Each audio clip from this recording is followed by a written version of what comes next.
Just to sort of reiterate what I sent round to most of you in the email, that we have a slightly different format this year, where we're using some sessions for presentations and some of our research forum sessions for more discussion-based activity, which I'm really looking forward to.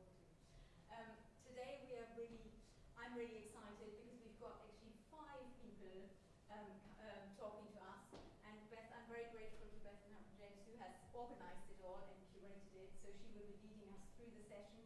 We will hear from the 5 people who all went to a conference in Helsinki in the summer, and we'll get some updates on what the new things are that are happening in that world of music education that was discussed at that conference. So we've got John Habron-James, we've got Ellen, we have got Jennie, and we've got Bethan, and I believe Robbie, are you joining as well? So that's I think I'll take a seat here. Great.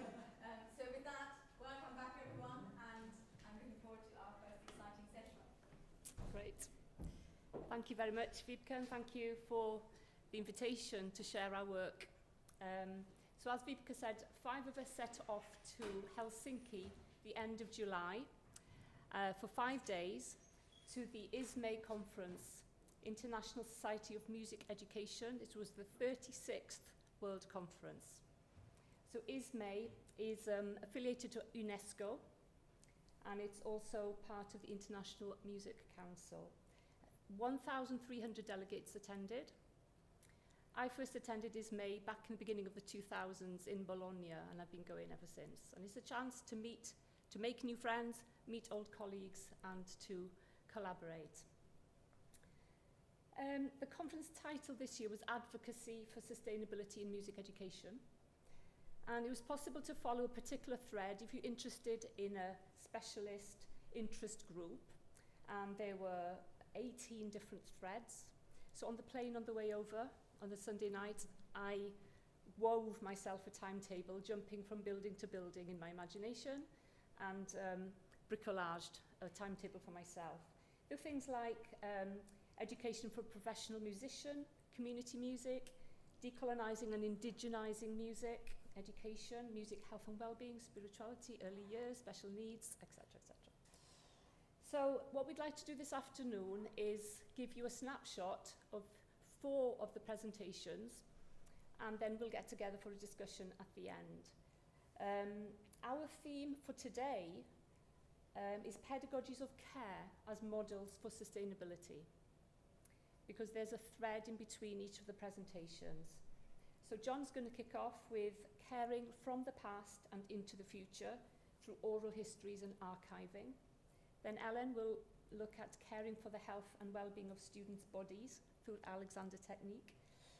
I myself will advocate for sustainable pedagogy begins with self-care, care through the lens of trauma, and Jennie will close with looking at the care needed for musicians who work in complex settings, attending to the well-being of others. So, John.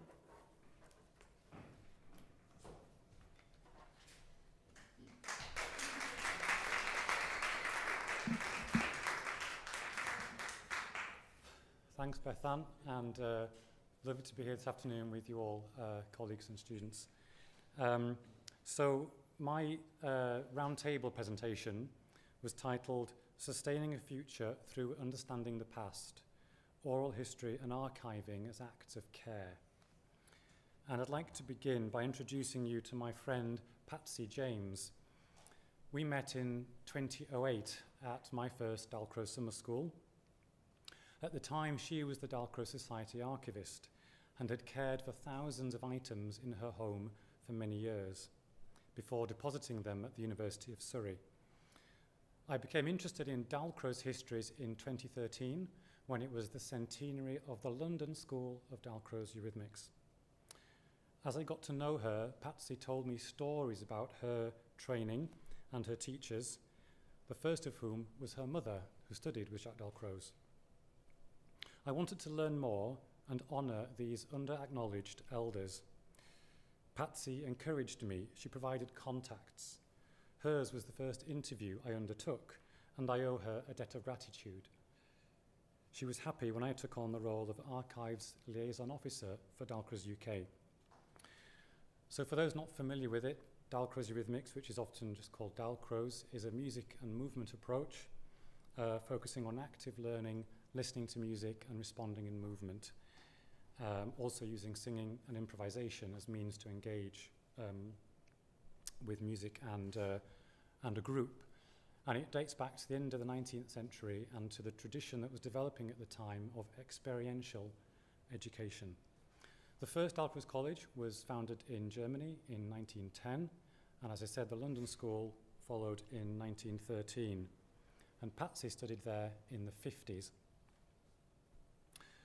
Oral history allows us to advocate for voices in music education that might go unnoticed and unrecorded. As I started my interviews with Patsy, my aim was to understand the experiences of the oldest surviving generation of, and at the start I didn't even know who on the list was still alive. As well as undertaking oral history interviews, I asked participants or narrators if they were willing to donate materials of their, relating to their studies and teaching. I understand oral history and archiving as processes of preservation or safekeeping. Hence, this presentation is called Sustaining a Future Through Understanding the Past, Oral History and Archiving as Acts of Care. So initially I contacted 25 people and 6 declined. The oldest was 94. And their graduation dates were between 1947 and 1960, and they were all women. The shortest interview was 45 minutes and the longest 3 hours, obviously broken up into sections. In qualitative interviewing, as we listen to participants, we adopt a caring attitude. Their words matter, their feelings matter, their comfort matters. Asking individuals to share personal memories, sometimes from up to 70 years ago, is asking a lot. It requires careful preparation, often gentle persuasion, and always respect. In interviewing older people, or very old people, there are other vulnerabilities to consider. How do I make myself understood if they are hard of hearing? What if their memory fails and they feel embarrassed or demotivated? How soon do we need to take a break? I learnt how to respond to these questions as I went along, and my experience as a music therapist, working mainly with people with dementia, also helped. Oh, I have to say, by the way, this is the only photograph I could find in the archive of the inside of the Dalcroze Training Centre as it was in the 50s. And Patsy is on the left. There she is. So the interviews have been transcribed. I've edited and annotated them. And there's about 180,000 words of data for me to work through. So I've got my work cut out for me. I'm still developing my analytical approach, but it's going to be broadly thematic, I think, and inspired by narrative theories. In terms of some initial findings, I learnt that the first contact these women had with Dalcroze came through direct experience. For example, they had it when they were at school, or through their networks, sometimes parents, other family members, or they read about it in print media. And there were various motivations for them then to go on to train as Dalcroze teachers. They were enthusiastic about it. They wanted to develop their musical teaching skills. Or for some of them who came from abroad, it was also a way to meet other English speakers. For some of them, they were persuaded. There was an extrinsic motivation. They were persuaded to do the training. And while many were enthusiastic, some were critical of the roles their elders had played during their formative years. Here is one such, Morwenna Vincent, who graduated in 1954. So what I'd like to do, Morwenna, is just go back a few steps, if I may, and begin at the beginning. And I wonder if you could tell me, what was your first contact with Eurythmics? Being born. My mother did it while I was in the womb. Wonderful. I had it from conception. My mother was a real rather theurgique, and she was worshipping the memory of the ground he walked on, and she brought it back to Western Australia, and she was a pioneer in the music world in Western Australia, and they acknowledge her tremendous contribution for the next 50, 60 years. But she brought it back, and she started teaching music immediately, 26 when she came home. And when she got married and had me, I was born in 32, she was a successful music teacher, and she was spreading the gospel. And so therefore I got it. I actually had it in the womb. You'll notice the religious language here, worshipping the memory of the ground he walked on, spreading the gospel. So this is actually one of the lighter moments in the interview. Morwenna really expanded on her mother's influence as she went along. So there's obviously here lots of nuance to unravel about how some of these students ended up on these training courses. So, the valuable artifacts that narrators donated included study notes, original compositions, photographs, letters, musical instruments, teaching aids, even clothing. These materials provide rich possibilities for contextualizing and illustrating their oral testimony. And this was the deposit I made in 2019 of 13 boxes of materials, which are at the University of Surrey Archives and Special Collections. The fact that many narrators had kept these items for decades indicated the value of their Dalcroze experiences. In some cases, it was not easy for individuals to part with these possessions. In others, there was a selection process. Someone was ready to part with one thing and not another. In many cases, collecting such artifacts was tantamount to removing important reminders of their professional identity from their home. Again, great sensitivity and care was required, reassuring individuals that these artifacts would be well looked after and would be valued by researchers and current practitioners. The history of music education is often absent from teacher training programs. One unexpected outcome of presenting my research at a previous conference was the response of current Dalcroze teachers, one who wrote to me, "I found your presentation deeply moving. I've been a Dalcrozian in the UK for over 25 years and I'm currently in advanced training. This opportunity to learn more about the factual details of Dalcroze training in the UK and to hear personal stories and see personal artifacts was enlightening. It made me feel connected to those who have gone before, and to hear the joy of their work in their voices was deeply moving. It helped me to find my place in the lineage of a deeply embodied work which is passed from teacher to teacher." I would argue that experiences like this might give current practitioners a sense of home, or ekos, a word that comes from the Greek oikos, meaning house or dwelling place. That is, engaging with music education history might provide an ecological niche where we find meaningful connections to previous teachers and an impulse to continue teaching. Collecting oral histories and gathering and safeguarding archival materials are acts of care. Furthermore, I argue they have a role in my community. Whose stories are most at risk of disappearing? What can I do to care for the traces of the past for the sake of the teachers of the future? Thank you.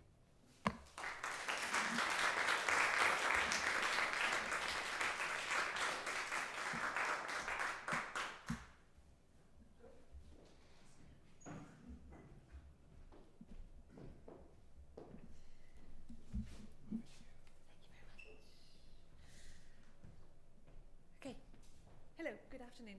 So my name's Ellen. I think I know most people here, but for those of you who I haven't met before, I'm a PGR researcher in music on the music education pathway, investigating somatic education, specifically the Alexander technique in the context of music conservatoire education in the UK.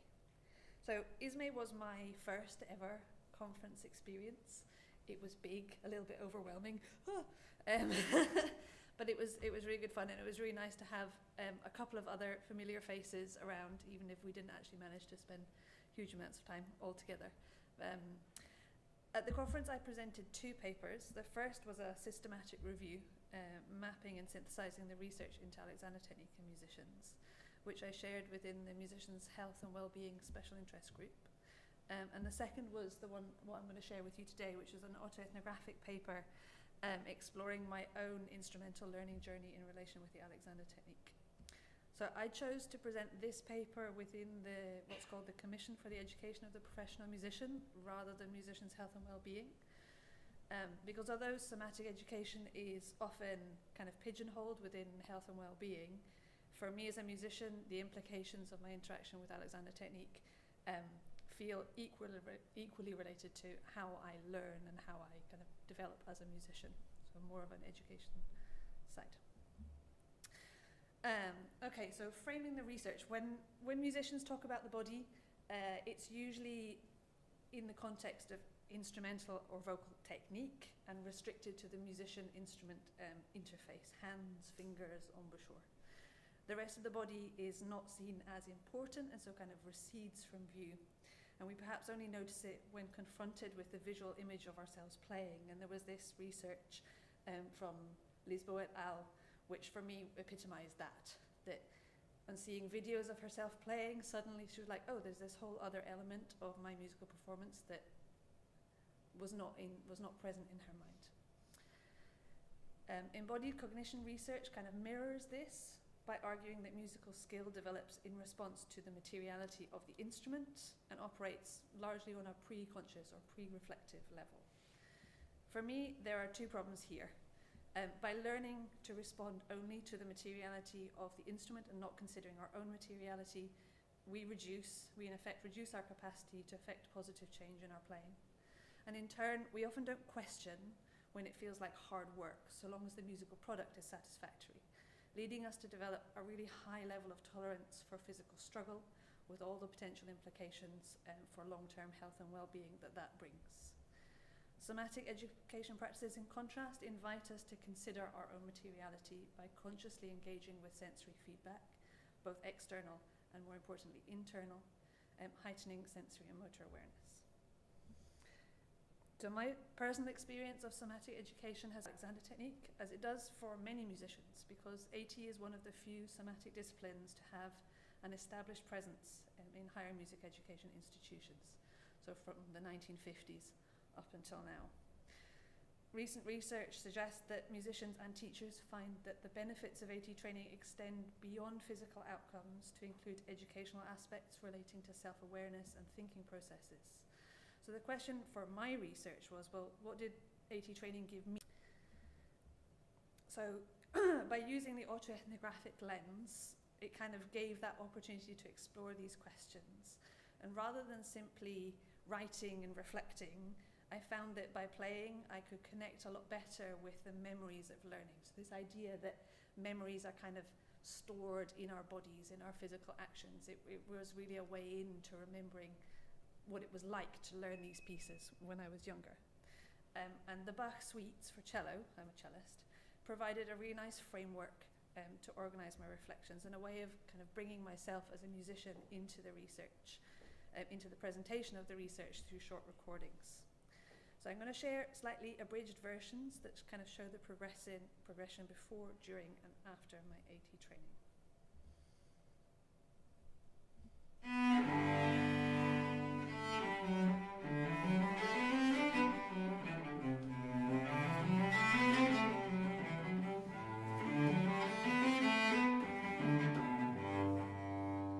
So I want to be good at playing the cello.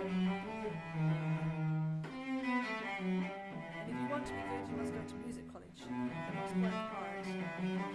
But I am not really thinking about music. I'm thinking about passing audition. These are the notes that I must get my fingers around. The pencil markings on the page tell me to articulate with my left hand, leave air between the slurs, all fingers and bow. Another year, another round of auditions. After one, the head of strings takes time to talk to me. He tells me I wouldn't be able to play the whole piece. I tell him I'm sorry, I haven't learned the rest yet, just the first movement. But that isn't what he meant. He tells me I wouldn't physically have the stamina to play it all because I don't breathe when I play. No one has ever told me this before. I go back to my teacher and I tell her, well, I don't breathe when I play. She doesn't really know what to do about it. We write in big capital letters, "Breathe," on my music, an instruction that screams from the page.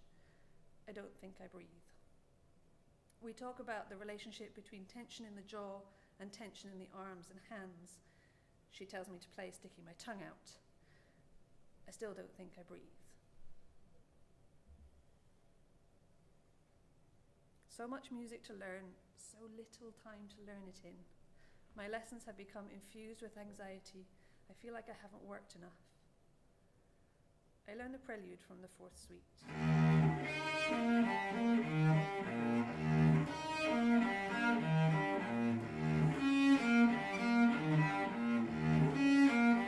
It's tight. I feel like I'm hard. But there are so many notes to my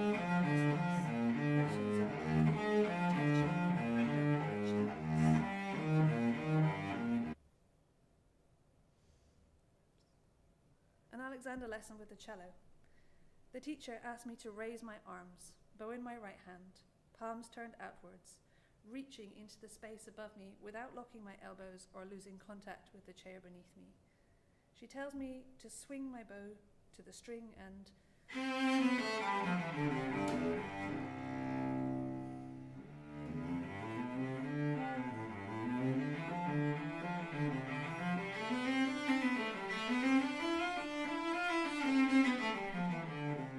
the cello comes alive, and I am surprised. How come that felt so easy?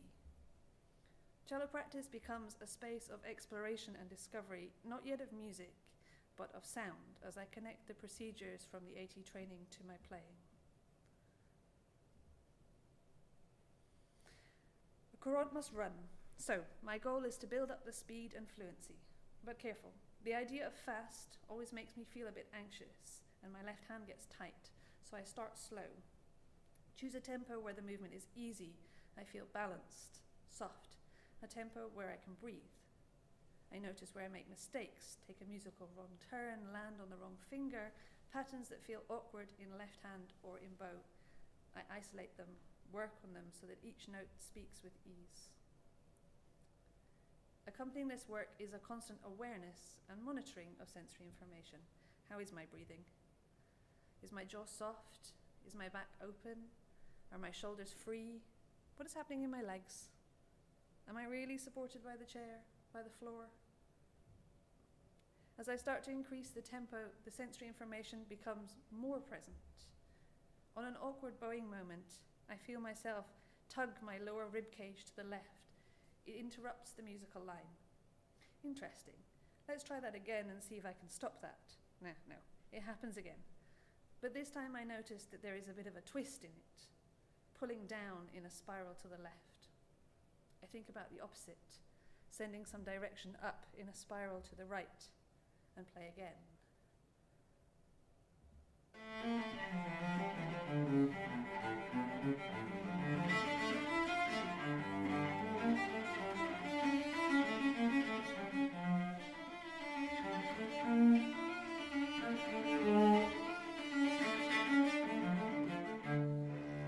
Better. This is a useful thought.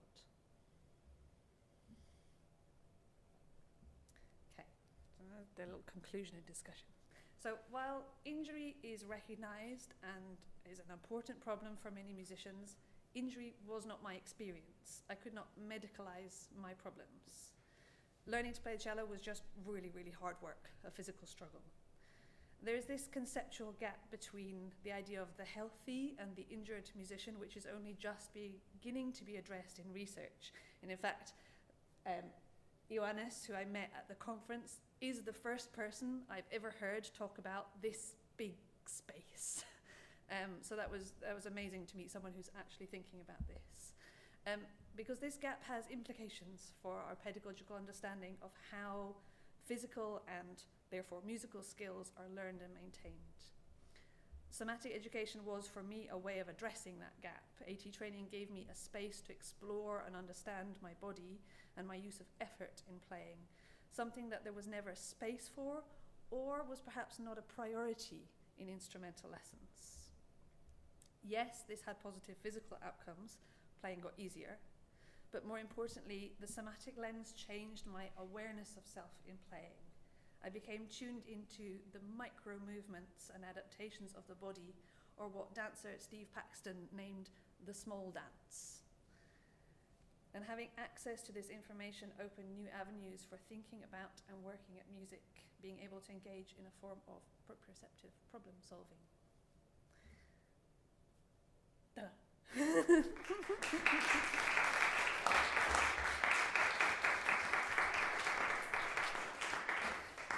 Thank you very much.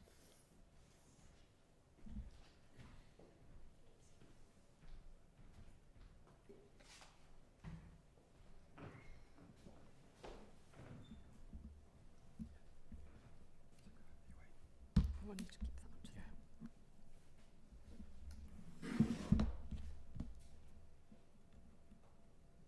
It's great to hear that again, Ellen. And lots of overlaps with what's coming next. That's always really nice. I'm told we have to be patient for the next computer to speak.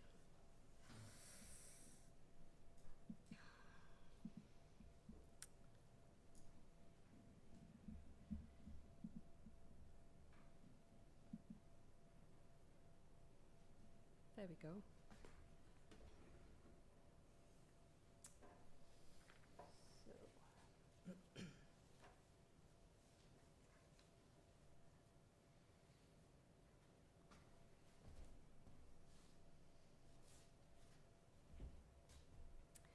So I'm going to share the second half of the paper that I presented at ISME, which was titled An Autoethnographic Tale of Hidden Vulnerabilities in the Dalcroze Studio. It's a performative piece without the supporting theoretical text because of time. But I'd be happy to share with anybody later if you'd be interested.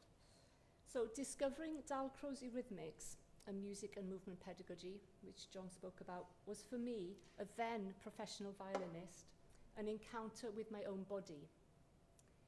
It unveiled my body's lack of integration and set me on a voyage to rediscover, or to borrow from Tia Denora, to refurnish my connection to myself. I've been using the act of stitching as one form of gathering and making sense of data. Adopting the choreographer Deborah Hayes' concept of re-perspective, I'm revisiting 3 creative outputs that I made during my Dalcroze studies between 1999 and 2013, with a renewed gaze, giving space for new knowledge to emerge. And this resonated with the choreographer Jennie Joy's insight that our encounter with a choreographic archive often whispers if we listen closely to the precarious stories woven along the frayed edges of gesture and movement. The overarching theme that's become apparent in my arts-based autoethnographic doctoral research at Bangor University is the notion of ease and safety.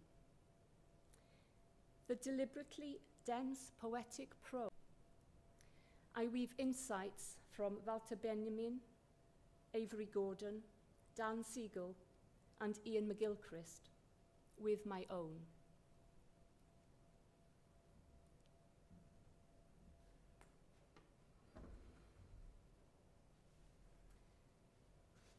So here's a creative response to the revisiting of video footage of myself back in 1999 in the Grande Salle of the Institut Jacques Dalcroze, Geneva, searching for ideas with which to tell the tale of Blodeuwedd from the medieval Mabinogion, a woman conjured from flowers and exiled as owl.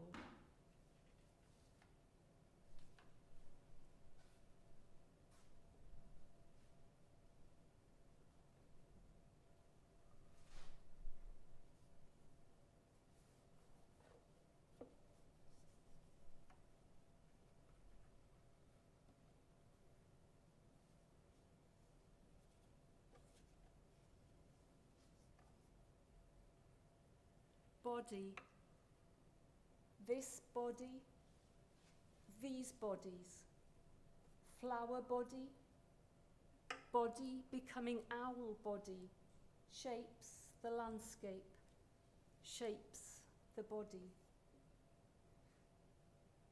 Two sets of data, one flower, one owl. The former, a matter-of-factness, a this and a that of inherited history, a land of opportunities, the innocence of blossom, cascading, multiplying, signifying health. Yet bird-like murmurations carry missive of whispered secrets over bodily terrain, industrious, incessant, through lowlands, from crevice to fold, to burning texture of fragments in sealed-off places, and there the owls screech.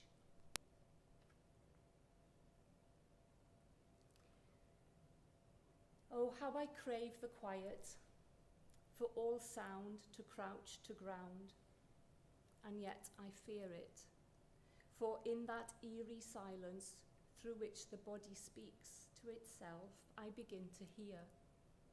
Owl ear bending down low to reveal in that same quiet a gripping terror that hunts and ravages those places that had believed they could be still. A learnt behaviour, a wearing of habit, some would call it. Staring at the hoops, suspended, silent, my mind fixes on their enclosedness, turning round and round and round, finding no point of entry. Do you remember the skipping rope in the playground? A girl each end coordinating its movements, 1, 2, 1, 2, relentlessly, rhythmically, as the rest of us stood in line waiting our turn. But when to enter without being caught up in the tangle? How do you know?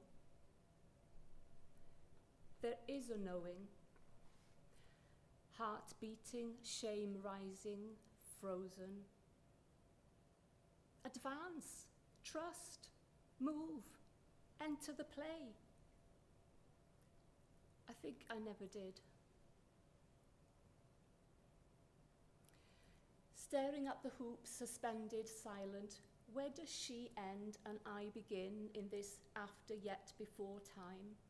The knowledge of then and the knowledge of now, bleeding into pre-knowledge, the mercurial will-o'-the-wisp knowledge, the not known and yet so known, the inside-out knowing, the wrongly fitting garment knowing, a primordial felt knowing that pushed me to seek relief in small corners, the containment of stairwells, the respite of toilet cubicles.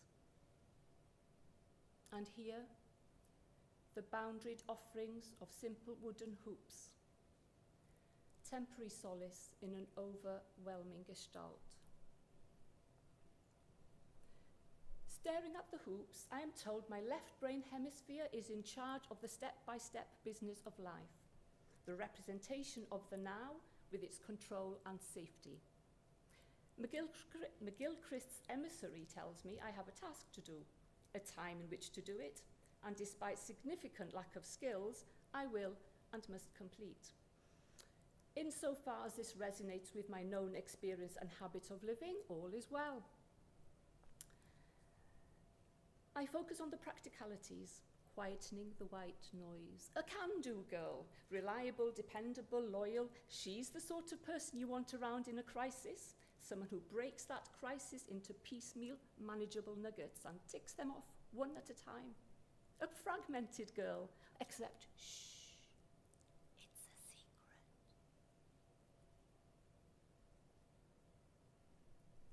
Staring at the hoops, one can be tempted to focus only on what is seen, rather than also on what is known. But by looking closely enough with the eyes of a haunted spirit, one begins to understand that knowing is more a listening than a seeing. A practice of being attuned in the echoes and murmurs of that which has been lost, but which is still present in the form of intimations, hints, suggestions and portents. As I listen through the seeing, I understand Gordon's ghostly matters that allows the things behind the things to be. My intuition, a ghost of the future, brought me the hoops, placed me on their periphery to wonder, to tussle, to play out in discomfort and acknowledgement of the pained sense that brought me to this place. Staring at the hoops, suspended, silent, she arrives as flowers and leaves as owl. A transformation, or is it called a metamorphosis? A shape-shifting exercise, not of her choosing. There was no choice. Butler says that when we tell our stories, we perform our identity.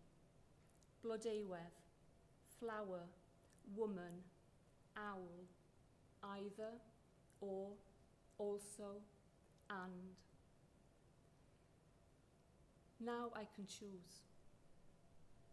I take my dispersed, frayed memories and thread them gently through one another, honouring absence within presence, weaving an identity of hybridity, refiguring a past that is never closed, but always revisited.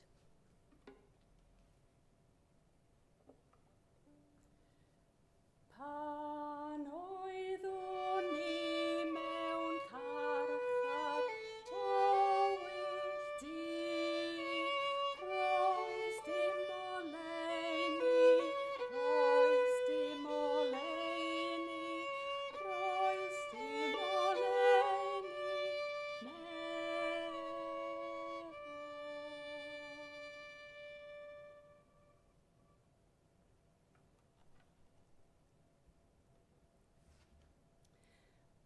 I situated my alignment with the conference's theme, Advocacy for Sustainability in Music Education, through a conviction that sustainability begins at home.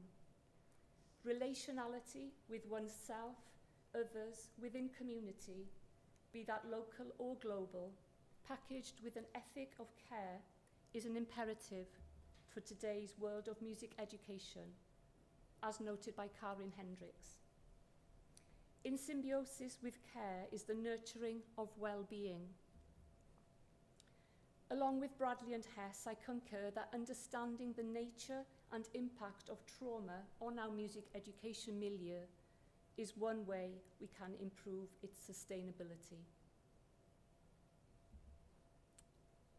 Thank you.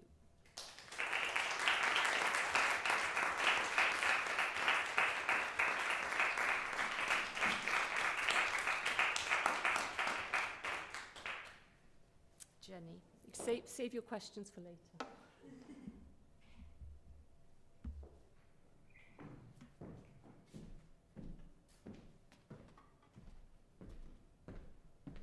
Hello, thank you. I'm just going to start my stopwatch to keep me focused. Lovely. So, I'm going unplugged. The first time I went to an ISME conference was 2014. It was in Brazil. And it was the first time I was going to fly. And I was working at the UCL Institute of Education at the time. My colleague said, you can't fly to Brazil on your own for the first time you've ever flown. So we went to Sweden in May, just before. So ISME's got quite a really significant place for me as a researcher and as a person.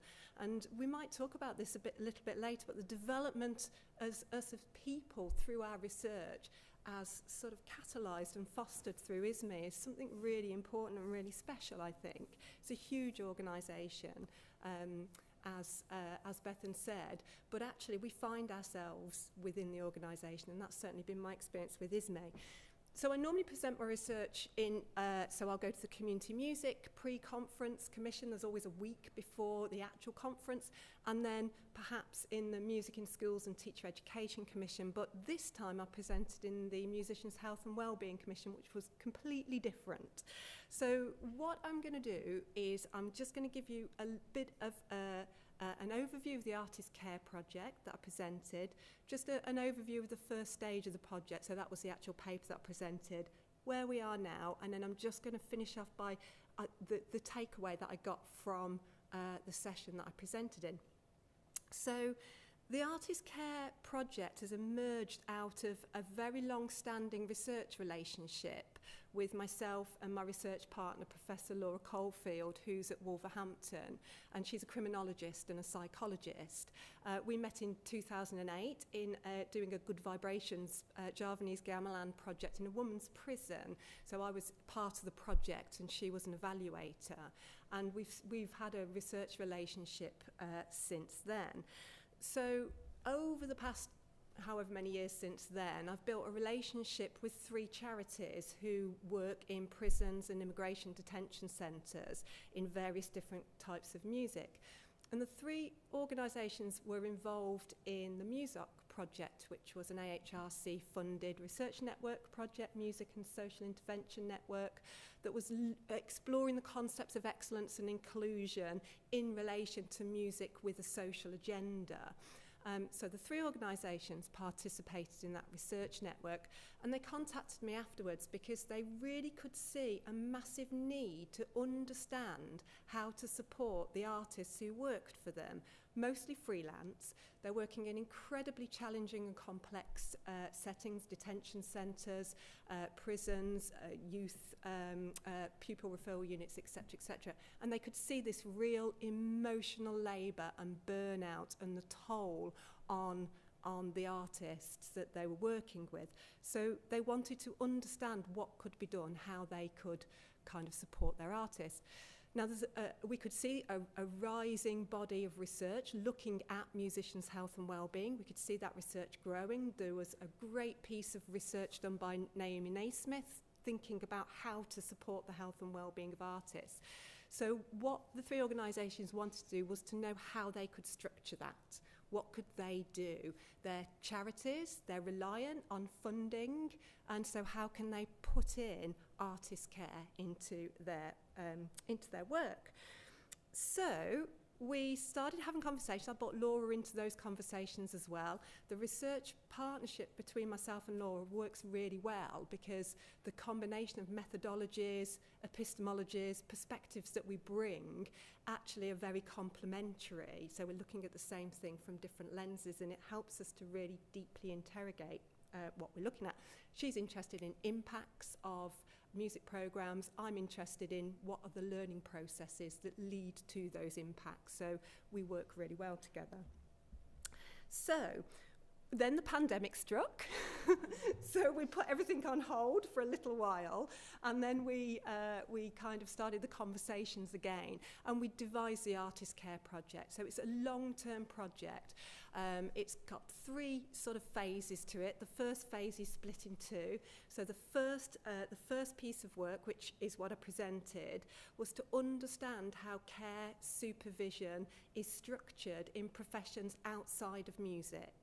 So we wanted to look at professions perhaps registered with different medical councils or professional organisations, because we heard these rumours that if you're a clinical psychologist you get supervision, but if you're a musician you don't, this kind of thing. So we wanted to look at how care and supervision was structured in those professions. Then the next bit of work is to do ethnographies of the 3 organisations, so we could really understand the lived experience of their artists and how the organisations were structured and funded, really particularly funded. So we could then design artist care programmes based on the outcomes of the review that we'd done of other professions, applied to the organisations that we plan to test in a large research study. And then the final phase is to work with sector funders to help them to develop criteria for funding applications. So the idea is that every organisation should be able to put in a stream of funding for their artist care programme, so to help them to recognise that and understand what it might look like and develop the criteria. So that's the big project. So what I presented at ISME was the outcomes of that very first stage, and we did a rapid evidence assessment, which is kind of like a systematic review. We chose that methodology specifically because it's used quite often in healthcare and social care, and crucially what it does is you create a steering group made up of the end users of the research, so that's the charities. And they co-create the the search protocol with you. So we really wanted to ensure that the organisations were that it was a partnership with the organisations. So we followed a very strict protocol. We've got a paper that is under review at the moment. So if anybody's interested in that protocol, I can share that with you so you can see what we did and what we followed. And so we created our search criteria. The search criteria was generated from the organisations by a list of professions that they might work with in their context, other than musicians, contexts and activities. So we had this big matrix of search terms. So we did 15,840 searches and across 9 different databases. And from those searches, we found 8,677 articles that were broadly within what we were looking for. So we reviewed the abstracts of those articles. So me and Laura took us sort of half each, and then we cross-checked. So we had a sort of system where we could review the abstracts, cross-check, and apply an inclusion criteria. So this is specifically to narrow down the search. So it made sure that we were pulling out things that were absolutely related to what we were looking for. When we applied the inclusion criteria, we had 36 eligible texts. So from 15,800 and whatever searches, we boiled it down to 36 pieces of research that related to best practice in care and supervision for health and social care professionals working in challenging contexts. And then we applied a quality framework. So this is the next stage. So the quality framework looked at the publication and, you know, is it peer reviewed, is it not peer reviewed, and those kind of questions, but also what the research was saying and what was in that research. And we were looking specifically for research on how care and supervision is organised and what the content of that care and supervision is.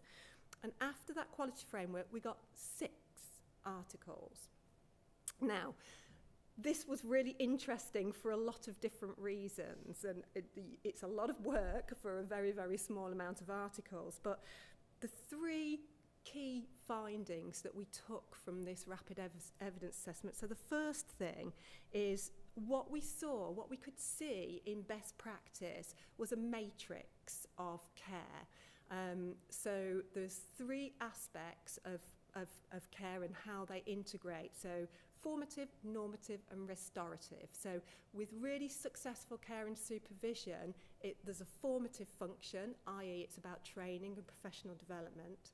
There's a normative function, i.e. it's about standards of practice and sort of cross-checking ethics and ethical practice, as well as kind of thinking about the standard of your own practice. And then the final bit is restorative, which was actually the bit that we were interested in, that the charities are interested in. But for me, that isn't necessarily a surprise, but for the charities, that was quite mind-blowing, that actually care, supervision, all of that support for health and well-being is integrated into professional development and standards of you know, the care that you're giving. And then, so those are the sort of 3 aspects that come together in care. And then what we also found is that actually there is never any one source of support that somebody gets, that somebody might have a range of different supervisors. And we could see that there's there's self-care and self-support, and that's really important, that there's informal support, which might be peer networks, all kinds of things, which is also really important, and then that what might be provided by the organisation. So the organisations were looking for this bit here, the formal, restorative, but actually, if it's going to be successful, it needs to be holistic. So that was really interesting. The second finding is that it was really, really clear, and this verifies one of their kind of assumptions at the beginning of the research, that it was really clear that there were links between being able to cope emotionally and both sustaining a career and also sustaining a high quality of practice. So those things are absolutely interlinked. This is why they came to us in the first place. They were worried about their artists having burnout. They were worried about the quality of care that they were giving, you know, through their musical and artistic practice to others.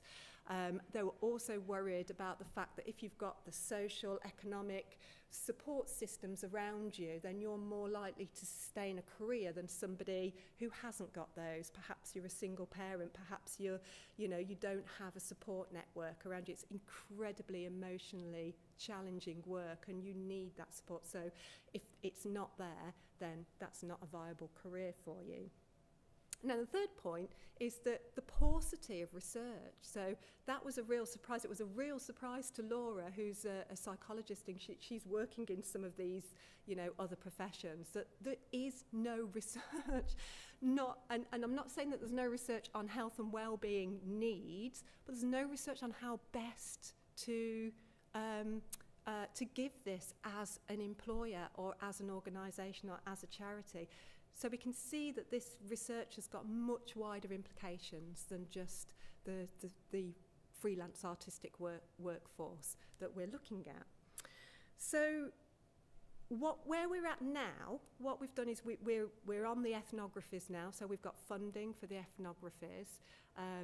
We, from Arts Council England and Lightbulb Trust, have funded the next stage. So we're doing these deep explorations of the organisations, and they're really fascinating. So we're looking at how the organisations are structured, but we're also looking at the lived experience of their artists, and there's some really, really fascinating things coming out. What's interesting to me is that matrix, I can plot it across this sort of lived experience, and it's giving us a really interesting idea about how we might move into the next stage.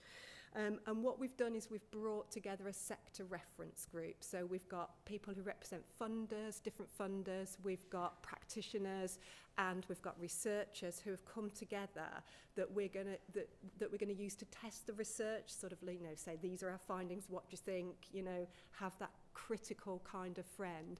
But then we'll also act as a steering group for the next phase of the project. So we're about to start writing a large grant for the next phase of the project. So I presented the rapid evidence assessment findings. I did obviously a bit more detail about those 6 pieces of literature and what they contained, and showed how we synthesised that and developed this matrix. And something that was really interesting for me was the questions that we got afterwards. So the first question was, why haven't you included that profession in your search terms? And, you know, there's a methodological answer to that. And this is something that we come across quite a lot. But so-and-so's doing that research. And, oh, you need to read that research because they've already done it. And we have to go, but what we're looking at specifically is how charitable organisations can put this into practice. This research is about how to take everything that we know through other research and put it into practice. The second question asked, am I right? You're talking about community musicians, aren't you? And I said, yeah, and that was a real kind of really obvious light bulb moment to me, because that's exactly who we're talking about. We're talking about freelance community musicians who are absolutely under the radar in lots of different professions. There isn't a lot of research about community musicians as freelancers and their experience of freelancers. The people who tend to work in these kind of projects are people who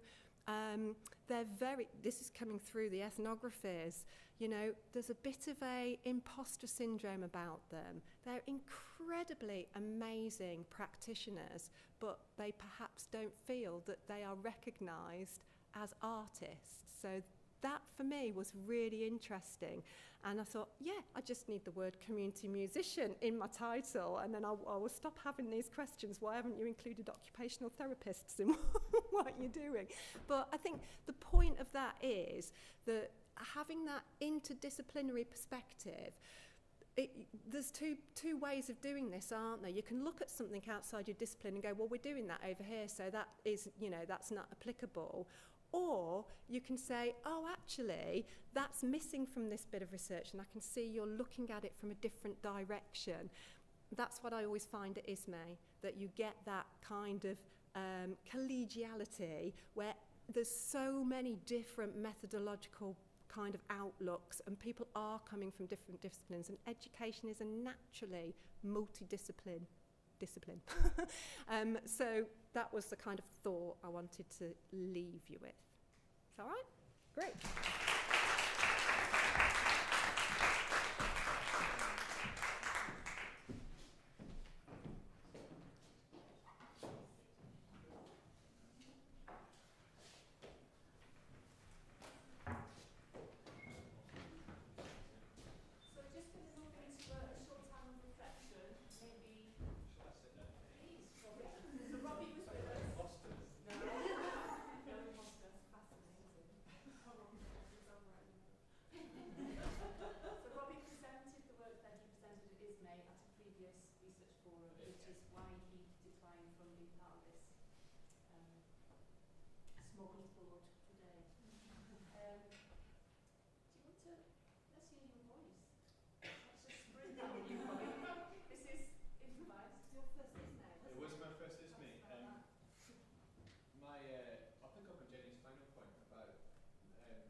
Jennie, about having a multiple perspective on your little tiny pinhole of a topic is really enriching. And if I think back over the years of going to ISME conferences, that's what I take away with me.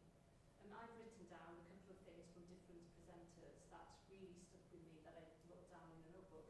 But maybe Ellen, it was your first ISME as well? That was my first. I would concur with a lot of the two sessions that I presented one of them in particular felt very kind of disparate in terms of what people were presenting on, and it was quite strange. But it was also quite nice that they're, quite gratifying for people to come and say, "I came to hear your paper," right? And that was really nice. But it was maybe a little bit disappointing that there wasn't more opportunity to really present the research to people who were like sharing the same type of perspective. And I think I hadn't expected that. I kind of thought that within the musicians' health and wellness pathway that things would be a little bit more, we'd have kind of more common ground. And then, but speaking afterwards to the people who were organising that special interest group, it became clear that they didn't actually have very much control over what got accepted. And so there was, and I think there was some confusion over terms, whether it was musicians' health and wellness or music health and well-being. So you had kind of people presenting things that were really far away from each other, which made it quite difficult to kind of build those connections with other people who share the same kind of interest. But despite that, I still managed to meet some interesting people and have some great conversations.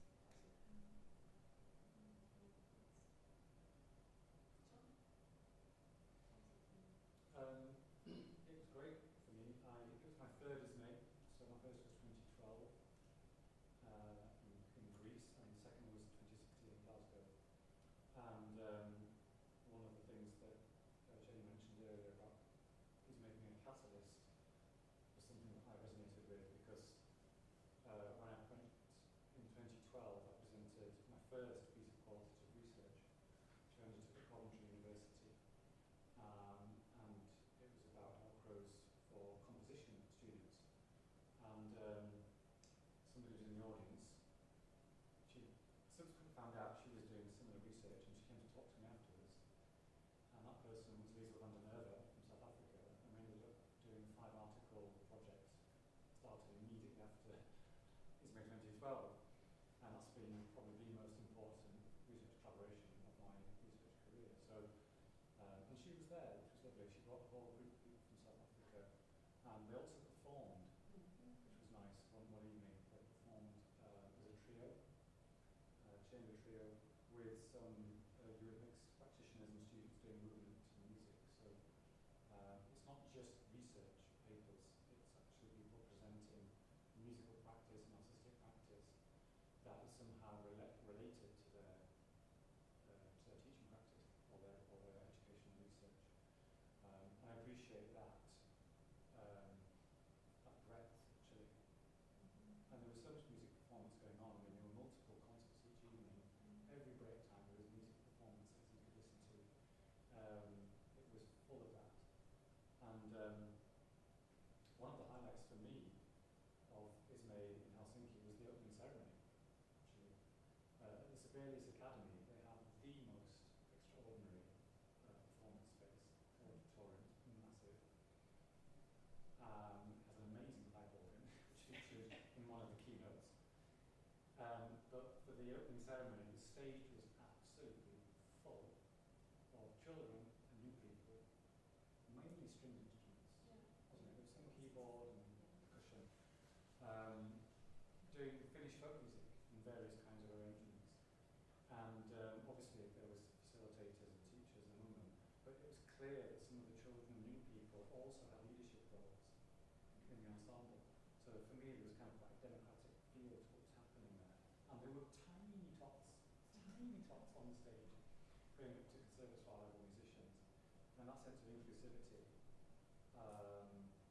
is such an important part of the philosophy of the Sibelius Academy. I think they really did make visible the relationships that they want to see in music education. I think that was really clear. And it was just electrifying as a musical performance. It's a really great way to start. And it's so human in that sense, isn't it? You're reminded constantly of the fundamental relationality of the musical practice, the music experience throughout the conference, and you can't get lost in your sort of research world and the sort of thinking world for too long, because you're constantly brought back into that sense of practice, and I really value that. It's very grand.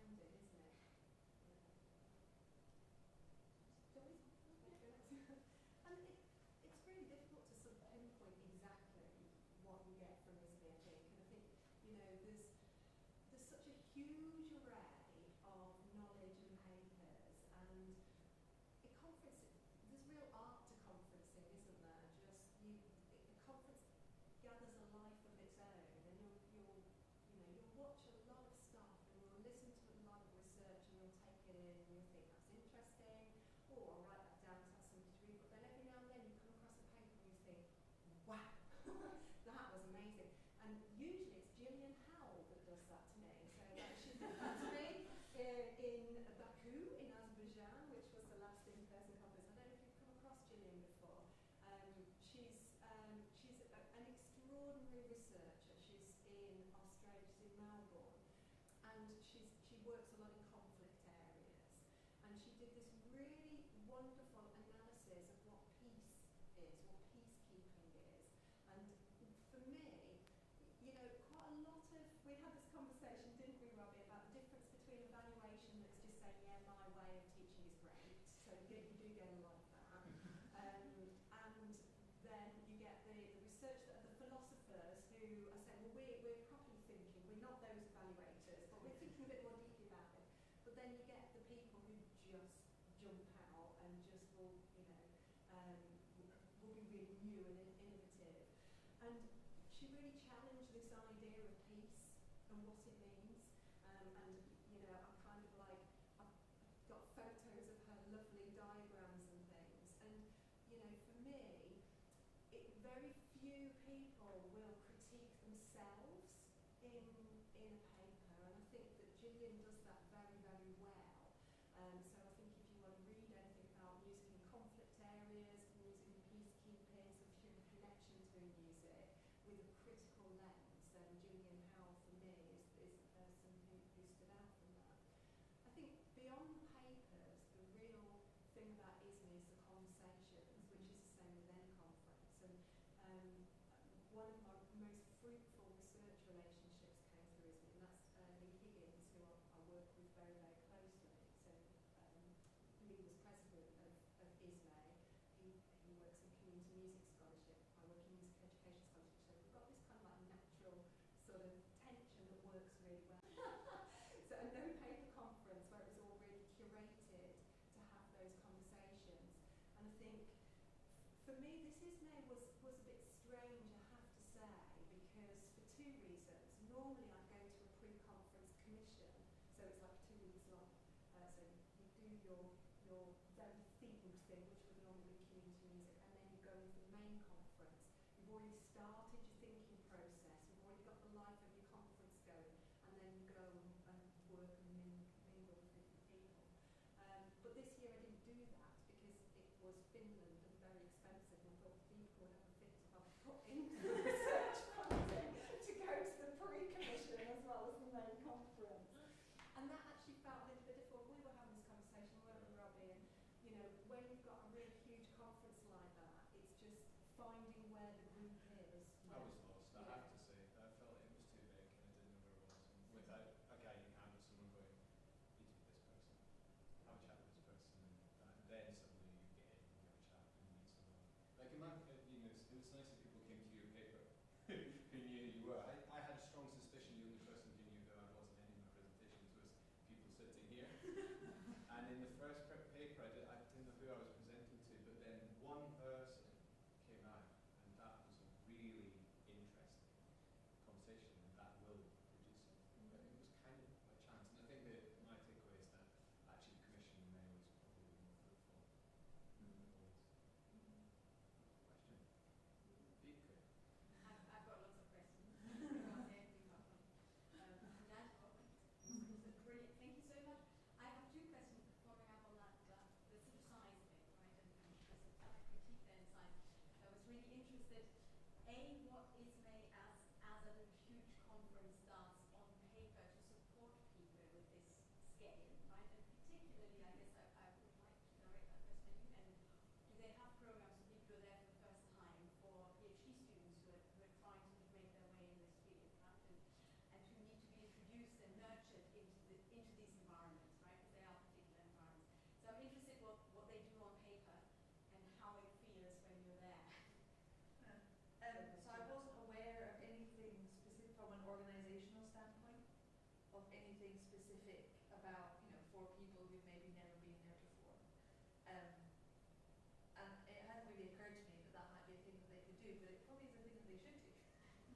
But it was kind of, in a sense, left down to, maybe it was slightly chance. So the people who organised the Musicians' Health and Wellbeing Special Interest Group, one of them is Naomi Norton, who's an ex-student from here, teaches at York, and they were, her and her group of people were amazing at like creating opportunities for people to come together, not just to see other people present, but outside of that, and to make sure that everyone knew what was happening. But that wasn't from an like the standpoint of the organisation. That was a group of people who have, they really want to build within the ISME kind of world this kind of focus on health and well-being as part of education. So like a lot of the time, musicians' health and well-being is talked about being kind of PAM or medical circles, and what they're trying to do is pull it into the education space and say this is something we have to think about in the way that we educate from young children up through every level. So because they have that passion, I think they were really active at trying to bring people together and make sure that there were opportunities for those connections. But from an organisational standpoint, I was not aware of it. ISME is a really interesting organisation because it is a member organisation, so it is up to the members. And the conferences, the World Conferences, are organised locally by the host. So the ISME board isn't the group, but the way it works is the commissioners. So each of those special interest groups and commissioners, they have commissioners, and they're the people who are active. So it's kind of like a devolved down. So it's not the organisation saying, right, here it is, you need to do it. And they do different conferences, might have a strand for early career researchers, or they might try. But actually, it's the connections. It's the membership. So it's, you kind of, so there was one evening, wasn't there, Robbie? And I'm like, oh, Robbie hasn't got anything to do. Like, come and talk to these. But it works very much like that. And actually, what that does is, because for me, I don't want to do what people tell me to do. I want to discover my own pathway through it. And quite often, I'll just go somewhere into a room and see what papers come out. But that's me. That's how I like to conference. But and other people like to have a much more organised approach about it. But I think it's about the members. It's the membership organisation, and those commissioners are the absolute key people on making you feel welcome. Because they did, they really did. I think it happens on quite a local level. So on the first or second day, I went to a history workshop, which was actually intended for early career researchers doing historical research in music education. And because I don't really have a historiographical training, I thought, well, I might learn something, so I went along. And the convener came round, because I wasn't known to them, he came round and whispered in my ear, said, oh, you want to tell us about your research? So half an hour later, I was up front, just giving an impromptu précis of what I was giving you now, and I got feedback from 3 or 4 world-leading music education historians, which is now going to influence that research. And I didn't realise that's how it was going to work.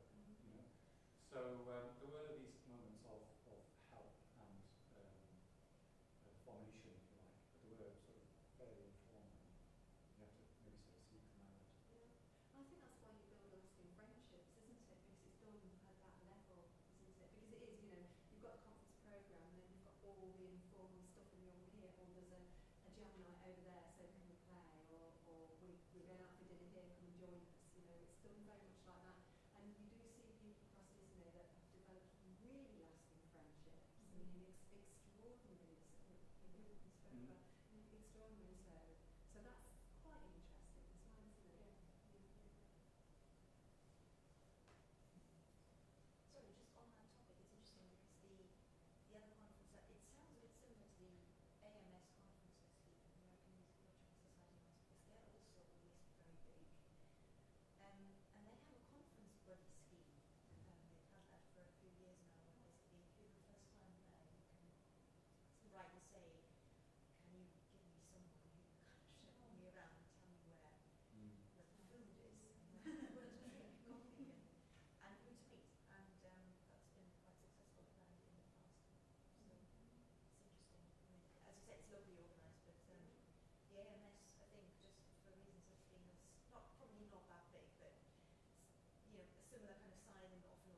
with the sessions where you don't quite know what you're going to get. You know, a session where it might be brilliant, or it might be like you think, thank you. But you know, it's good to kind of they try to have these kind of just friendships that you can more or less request for the time being. Absolutely.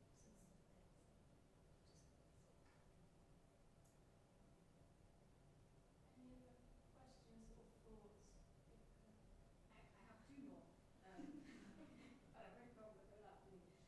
One is just as a very general one. So, you know, I was also thinking of AMS and it's interesting to me that in that forum they've done a lot of work on, you know, how do we bring people into the membership? You know, why should someone come and then come again and sign up and become a member and want to be part of that interaction, right? And I think that's sort of interesting and has worked really well. The other thing going to that, you know, that's our sort of disciplinary huge conference.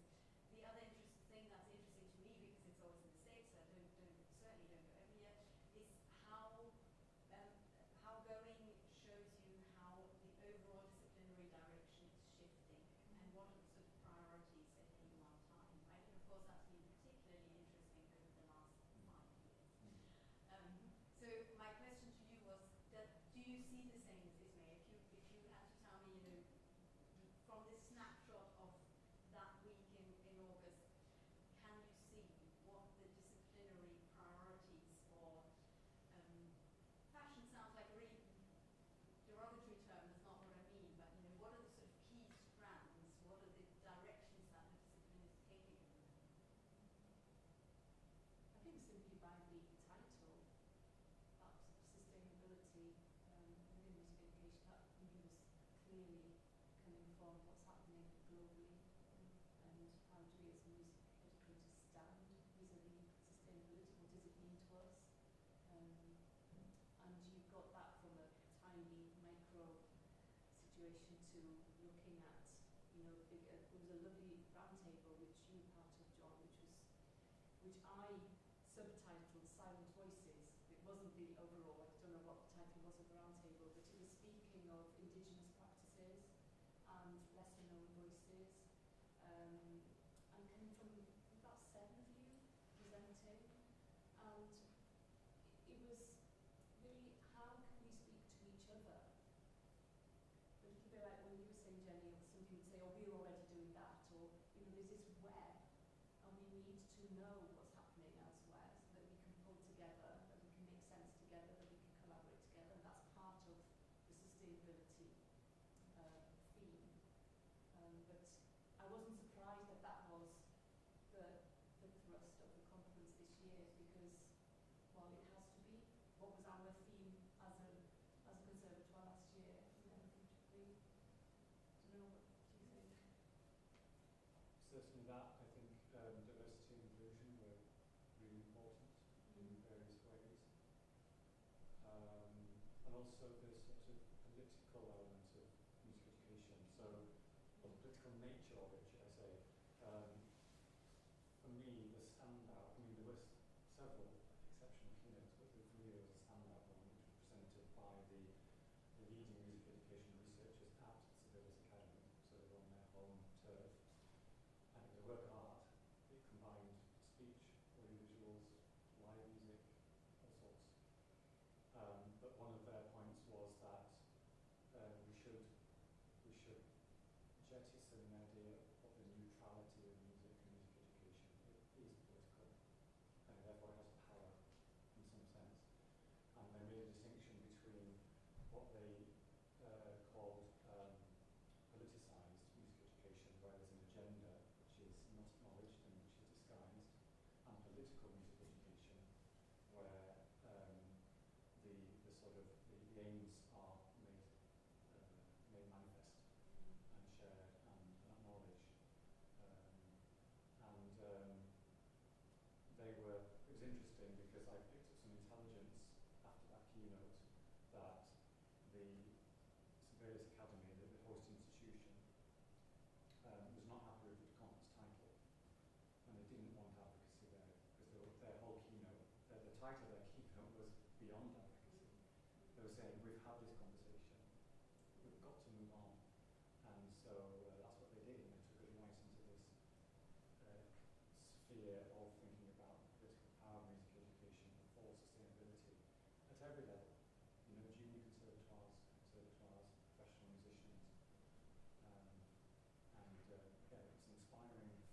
stuff. Yeah. Beautifully presented. Yeah, it's really interesting because, again, the political nature of the organisation is fascinating. So there's a chair who's elected, who's in for every 2 years. I was just looking up to remind myself what the strategic plan is. I should have looked at it. You know, there's a strategic plan, and there's aims and objectives of the organisation. And each chair, so that it's actually a 6-year term because you do 2 years as chair-elect, president-elect, you do 2 years as president and 2 years as president. So, and that is always really fascinating because the advocacy came from the now past chair, who is, and so it depends on the country that the chair, that the president is coming from. His own chair, and when I say chair, I think president. The country that that person is coming from and what's important to them. And the country that the then president was from, advocacy is really important, but then to others, it is a case that we're beyond advocacy, and this advocacy is very problematic in lots of ways. So there's always this really interesting tension with the conference themes. And so then just trying to marry up the direction of travel in the different countries. I saw a brilliant paper from, do you know, and I can't even remember the country where the guy was from, but it was extraordinary. It's like a tiny country that's like about a road. It's one of those, it's an island and it's just a long road. I'd have to think, I can't remember. And it was just extraordinary the way that he was thinking about what music education is doing for the community in that very small country. And it was coming from a religious perspective. It was the church as a site for non-secular music making in order to kind of promote music education. And that's very different to the sort of Scandinavian agenda, for example. So I think the tensions in ISME are always about that kind of the need in the country for what you need to drive music education and to drive change in your country, and then the global voice and how the global voice of ISME is represented and how the two can use each other. There's very much a change agenda, but that change looks different depending on where it is. And I think I'm always very mindful, and this was Brazil. I mean, it was just such an amazing place to go to. And I went to this community music thing, and I felt very English. I felt really uncomfortable in a lot of the sessions. And I am English, English as they come. But it was the first time I'd been, the first time I'd flown, I've got a boat to France once, but it's the first time I'd been anywhere, certainly the first time I'd been in the global south. And it was just absolutely fascinating, this awareness of myself in that context. And then so I'm very aware of going into that context and not saying, well, in the UK, this is what we do, and it's really amazing, and we're changing, and you should do what we do, you know, because certainly some of our North American friends kind of might present in that kind of way, and it makes for very Robbie had one of these moments, and he came out fuming. It was absolutely busy. And so it was a person, I won't mention his name, but I know him quite well, and just, you know, and that's another thing, you can know people well and not agree with them. But you did introduce I me to did, this person. I said, Robbie, what was And we that had a question discussion you had in for the Robbie? pub. But it was actually one of the things that I noticed about it as well, at the end of the talk, when the exiting chair presented the membership stats on the board. That was fascinating because the vast majority were coming from UK actually, and America, the United States of America, and then everything was much more in the periphery, and I thought that was, I hadn't been so obviously aware of that during the conference, but then actually that started to make sense. And their drive is to have more members